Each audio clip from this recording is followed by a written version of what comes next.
Paz do Senhor para todos, amém? Caros irmãos e alunos, sejam bem-vindos ao canal e na série EBD, Aulas em Vídeo, vamos estudar a lição de número 5, que tem por título A Maravilhosa Graça. Vamos tomar por base o textuário da lição, que encontra-se em Romanos capítulo 6, versículo 14, que diz assim: Porque o pecado não terá domínio sobre vós, pois não estáis debaixo da lei, mas debaixo da graça. Amém? No capítulo 5 de Romanos, Paulo ele transcorre sobre o triunfo da graça sobre o pecado. Agora no capítulo 6 de Romanos, podemos observar que Paulo ele apresenta Deus resolvendo o problema do pecado sobre a humanidade. Tudo isso por causa da sua maravilhosa graça. O que é graça? O que a Bíblia fala sobre isso? Sobre essa palavra graça? Qual o sentido do termo graça na Bíblia? No grego, a palavra significa dom ou favor imerecido de Deus. No Antigo Testamento, o termo também tem o mesmo sentido do Novo Testamento. Só nas epístolas de Paulo, a palavra graça ocorre cerca de 100 vezes. Em Romanos, 24 vezes tem a ocorrência da palavra graça. Então, graça é o favor imerecido de Deus em prol da raça humana. Isso quer dizer que a graça é um meio divino pelo qual o homem ele é salvo pela pessoa bendita de Jesus Cristo. Então, algumas referências na Bíblia falam claramente sobre a manifestação e o processo que a graça efetua na vida daqueles que aceitam a Cristo como seu Salvador. Efésios capítulo 1, versículo 7 diz assim: Em quem temos a redenção pelo seu sangue, a remissão das ofensas, segundo a riqueza da sua graça. Efésios capítulo 2, versículo 5 já diz assim: Estando nós ainda mortos em nossas ofensas, nos vivificou juntamente com Cristo, pela graça sois salvos. O capítulo 12, versículo 8 de Efésios diz: Porque pela graça sois salvos por meio da fé. Isto não vem de vós, é dom de Deus. E por fim, Romanos 3, 24. Sendo justificados gratuitamente pela sua graça, pela redenção que há em Jesus Cristo. Então, nós vemos aí o quanto a graça ela é importante, o quanto ela tem proporcionado na vida do ser humano, porque o homem ele não pode se libertar do pecado. O homem por si só, ele não pode por conta própria se livrar da condenação do pecado. O pecado é algo que entrou no mundo por causa dos pecados de Adão, e isso se manifestou em todos os seus descendentes. Então aí o pecado reinou e também a morte. E a Bíblia apresenta o pecado como um tirano que não poupa os seus súditos por nada. O homem debaixo do pecado está condenado. E por fim, o que ele recebe, o salário dessa sua prática no pecado, é a morte, como diz a própria palavra de Deus, a Bíblia Sagrada. Contestação à doutrina da graça. A graça é uma doutrina bíblica, porque é Deus que, mais uma vez, se aproxima da humanidade, faz uma grande obra na pessoa de Jesus Cristo, para resgatar a humanidade perdida, porque, como nós falamos, o homem não pode se libertar do pecado pelos seus méritos, pelos seus esforços, ou conhecimento ou ciência. O pecado é algo que afetou a terra, a natureza, a humanidade e tudo que existe de males no mundo e na humanidade é por conta do pecado. E esse reino chamado pecado tem dominado há gerações. Então, podemos entender claramente que somente a graça de Deus é que pode mudar o quadro da humanidade o qual se encontra. Mas em meio a toda essa situação degradante por causa do pecado, o apóstolo ele apresenta claramente essa graça de Deus, o modo como Deus tem solucionado o problema do pecado. Porque por intermédio da graça de Cristo. A Bíblia diz que a lei foi dada por Moisés, mas a graça e a verdade veio por Jesus Cristo. Então, quando Jesus Cristo começou a pregar o reino de Deus, a graça já estava manifesta na sua própria pessoa. Então, a graça de Deus vem operando, vem fazendo maravilhas na vida de todo aquele que crê na pessoa de Jesus Cristo e no seu Evangelho, justificando, santificando e fazendo da vida deste uma vida abundante. Mas entre os apóstolos, entre a igreja cristã, já havia aqueles que contestavam a doutrina da graça. Nós temos dois termos aqui, duas fontes de pensamento ou correntes que perdurava nos dias dos apóstolos. Os legalistas são todos aqueles que eram judeus, que eram praticantes da lei. Eles afirmavam com veemência, eles estabeleciam que todo aquele que quisesse alcançar justificação, salvação, bênção de Deus, tinha que praticar a lei de Moisés, tinha que ser circuncidado. Ninguém poderia alcançar salvação de Deus se não praticar a lei mosaica. Então isso é um grande equívoco, porque o apóstolo Paulo ele deixa bem claro em Romanos capítulo 3, versículo 20, que por isso nenhuma carne será justificada diante dele pelas obras da lei, porque pela lei vem o conhecimento do pecado. Então, o legalismo era uma das correntes de pensamento da época entre os apóstolos que contestava contra a graça de Deus, porque eles queriam afirmar que poderia ser justificado e salvo mediante a prática da lei. Mas a lei foi uma dispensação onde o povo falhou. A lei ela não salva, ela apenas traz o conhecimento do pecado. A lei ela apontava para Cristo. A lei ela nos serviu de instrutor até que viesse Cristo, que é a perfeição. Então a Bíblia diz que na plenitude dos tempos, Deus enviou o seu Filho, nascido de mulher, nascido sob a lei. Então, a lei ela teve um papel de mostrar o caminho, de mostrar quem era perfeito. Mas muitos dos judeus ignoraram a mensagem dos profetas, das Escrituras, e rejeitaram o seu Messias. E até hoje, muitos estão aí querendo, ainda esperando o seu Messias e rejeitando aquele que o crucificaram. Então, os legalistas, eles contestavam contra a graça de Deus. O segundo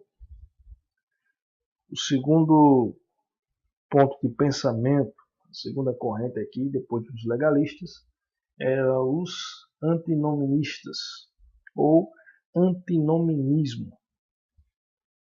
Antinomismo. Essa corrente de pensamento, que significa anti-lei, eram aqueles que eram contrários à lei, acreditavam que podiam viver no pecado e ainda assim estar livre da condenação eterna. Tem um equívoco aqui, porque como eles pensavam que a graça é abundante, poderia pecar, que isso faria mais ainda o poder e a ação dessa graça. Mas veja o que a Bíblia diz sobre isso. Em Gálatas capítulo 5, versículo 13. Porque vós, irmãos, fostes chamados à liberdade. Não useis então da liberdade para dar ocasião à carne, mas servi-vos uns aos outros pelo amor. Então, de forma alguma, o cristão ele vai se entregar de novo à prática do pecado, porque uma vez que foi liberto, não tem como o cristão voltar para a prática do pecado. Então, isso seria um equívoco, isso seria uma coisa contrária. Ser liberto pela graça não quer dizer que nós podemos estar livres do pecado e voltar a praticá-los. Como diz o texto da lição bíblica, que mostra isso de forma bem clara no Romanos capítulo 5, aliás, capítulo 6. Veja o que o texto diz.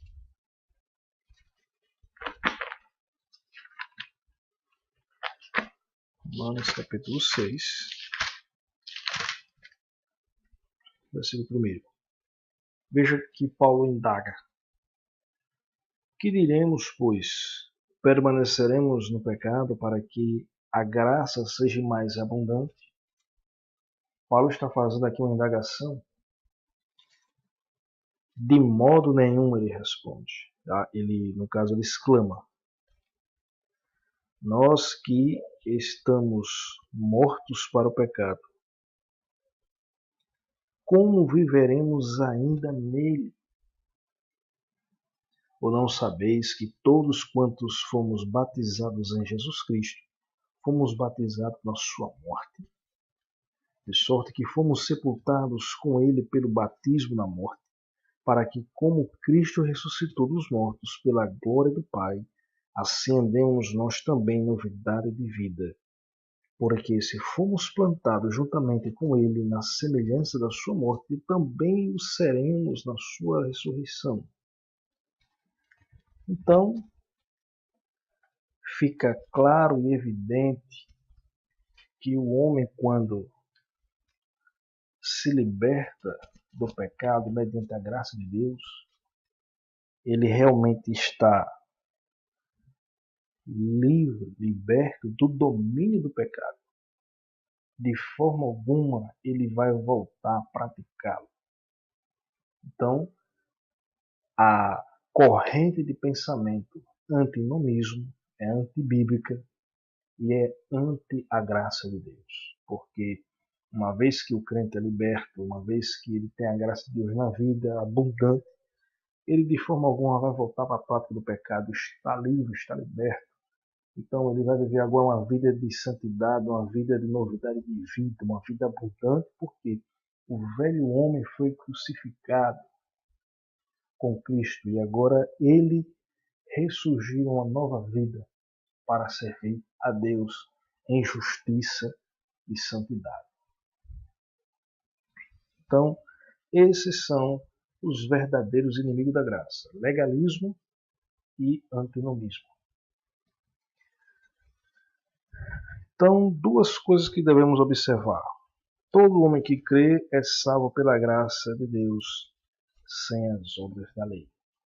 E a graça não autoriza o crente a pecar para que a mesma seja mais abundante. Então, isso está claro com relação ao pensamento do legalismo e do antinomismo.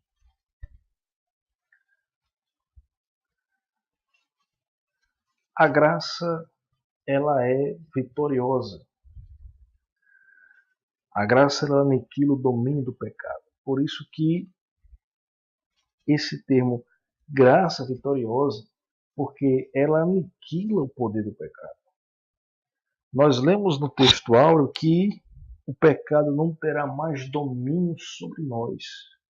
Por que Paulo lhe usa essa expressão? Porque todos aqueles que estão debaixo do pecado, tanto os gentios como os judeus, estão debaixo do pecado, diz as Escrituras, e está debaixo do pecado está sob o domínio dele, sobre a égide dele. Então, o homem debaixo do pecado, ele está sob condenação. Ele não pode se libertar, por mais que se esforce. Se não for Cristo que tire o homem daquele estado, o homem por si só, ele não pode sair. Então, a graça de Deus ela é vitoriosa porque a graça aniquila o domínio do pecado. Paulo ele apresenta o pecado como um tirano impiedoso que não poupa os seus súditos. E a Bíblia diz que o salário do pecado é a morte. O pecado escraviza, oprime o homem e, por fim, leva à morte, à separação da comunhão com Deus, à morte eterna. Mas, graças a Deus pela sua graça, o dom gratuito de Deus é a vida eterna em Cristo Jesus. Como escapar desse tirano? A solução, Romanos 6,6, Paulo deixa bem claro isso. Sabendo isto, que o nosso homem velho foi com ele crucificado, para que o corpo do pecado seja desfeito, para que não sirvamos mais ao pecado. Então, morremos para o mundo, morremos para o pecado, e agora, em uma nova vida em Cristo Jesus, porque entramos essa graça por intermédio da fé, porque não é mérito humano, nada disso, é obra de Deus. Então, por intermédio da graça em Cristo Jesus, nós agora estamos libertos do pecado. Então, ele não tem mais domínio.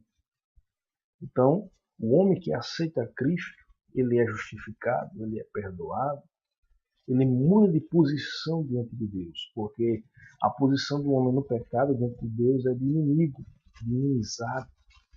Mas em Cristo, ele restaura essa situação. O homem volta a ser reconciliado com Deus e agora vive uma nova vida. Não existe mais aquele velho homem, e sim um novo homem em Cristo Jesus. Ele vive agora uma vida de novidade de vida. Então, nesse processo, através da cruz de Cristo, o poder do pecado é destronado. A graça de Deus, ela é triunfante sobre o pecado. Então, por isso que a graça de Deus é vitoriosa. A graça de Deus é essa ação de Deus, essa boa vontade de Deus para com o homem, mesmo sendo ele pecador. A graça ela aniquila o domínio da morte.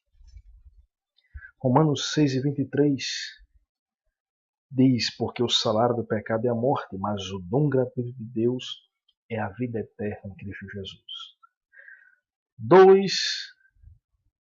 Duas coisas que pareciam invencíveis desde que o homem pecou, desde aquele de Adão: o domínio do pecado e da morte. Ninguém poderia vencer até que Deus enviou o seu Filho Jesus Cristo, que, mesmo em forma humana, morreu e ressuscitou. Jesus ele venceu o pecado na carne, na cruz, e venceu a morte quando ressuscitou, porque os grilhões da morte não podem conter. Então, Jesus Cristo foi o único que venceu o pecado e a morte. Por isso que hoje, mediante a graça de Deus em Cristo Jesus, nós não temos mais o pecado dominando as nossas vidas. Amém? A graça ela produz fruto na vida do cristão. A graça ela é libertadora, Romanos 6:22, mas agora libertados do pecado e feitos servos de Deus, tende o vosso fruto para a santificação, por fim a vida eterna. Então, mas agora libertados do pecado. Então, essa é uma das características que a graça de Deus frutifica na vida do cristão. Ele tem uma vida de liberdade. Aquele peso do pecado que o oprimia não tem mais domínio sobre ele. Uma vez que se converteu, é liberto em Cristo Jesus. Essa graça é que dá a liberdade. Então ele tem a liberdade de servir a Deus, porque não tem mais aquele senhor opressor chamado pecado, mantendo a sua vida ali sob um jugo de opressão. A graça, ela também tem as suas exigências. Podemos entender assim, como diz aqui em Romanos 6:11. Assim também vós considerai-vos certamente mortos para o pecado, mas vivos para Deus em Cristo Jesus, nosso Senhor. Esse considerai-vos aqui quer dizer consciência. A gente tem que ter consciência de que estamos realmente mortos para o pecado e vivos para Deus em Cristo Jesus. Então essa é uma das exigências da graça, nós termos como cristão essa consciência. Muitos cristãos, infelizmente, não têm a consciência da graça de Deus, de ter uma vida liberta do pecado. Alguns ainda continuam gateando na fé, mas que possamos conhecer os mistérios da graça de Deus, as riquezas da sua graça, porque isso é uma riqueza, porque foi Deus que deu para nós. Ninguém poderia conseguir isso por mérito algum. Não há nada de valor nesta terra que pudesse merecer essa graça. Então, Deus foi quem fez, foi Deus que se chegou, foi Deus que nos deu. Nós não merecemos, mas Deus ele é misericordioso e pela sua graça alcançamos essa bendita salvação. A graça ela também tem e proporciona na vida do cristão uma vida de santificação. Justificação e santificação são um dos efeitos mediatos da graça de Deus. Aí Romanos capítulo 6, versículo 22 diz: mas agora libertado do pecado e feito servo de Deus, tende vosso fruto para a santificação e por fim a vida eterna. Ou seja, o crente que tem uma vida renovada, uma vida liberta, justificada, ele começa a produzir esses frutos de santificação que a graça de Deus proporciona. Do contrário do pensamento do antinomismo, que acha que o crente pode pecar, se enveredar em toda a parte do pecado, porque a graça de Deus cobre tudo. Pelo contrário, a graça de Deus frutifica na vida do cristão santidade. Ele vai viver uma vida separada, uma vida santa, para agradar a Deus, porque o velho homem não existe mais, está morto. Agora um novo homem transformado segue agora uma vida de santidade, de justiça na presença de Deus. Então isso é uma maravilha, é a graça de Deus que frutifica na vida do cristão. Então, meus amados, que Deus abençoe a todos. Aprendemos nesta lição que a graça liberta, justifica, santifica e transforma. A graça de Deus ela realmente é maravilhosa. Não podemos de forma alguma negar isso. Por isso que pregamos o Evangelho, porque, como diz em Tito 2:11, porque a graça de Deus se é manifestado, trazendo salvação a todos os homens. Então, que Deus abençoe, uma boa aula e até a próxima aula, se Deus quiser. Amém?